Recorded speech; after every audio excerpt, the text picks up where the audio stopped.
You remind me of this beautiful statement from Mark Twain where he said that history never repeats itself, but it always rhymes. And I find like when you were talking about the industry, I was thinking about how if you don't study history, you have the rhyme happening in your life, but then you can't interrupt the pattern. So if you were a young star, which you were, like, I love The Wire as well. I've been a fan of the show. It's like, so you start in this industry early, and then you could spend years trying to figure out why you still have the kid gloves on. Yeah.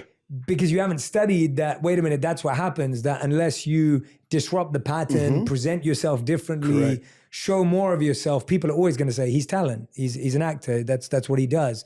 As opposed to, oh, he's a director, oh, he's an entrepreneur, oh, he's an investor, right? I know you have lots of investments, all again in the health and wellness space, like sports teams, and we're talking about Moss as well. So it's interesting how much, if you don't study the history of our industry, we get locked in the identity of the role we've played in that space forever. And it's so easy for us to get used to feeling, and often we do it to ourselves because it's comfortable playing the same role.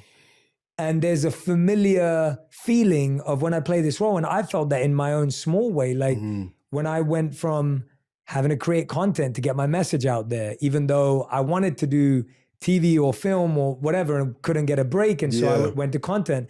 And then I launched a podcast, and I told you about why we launched this podcast earlier.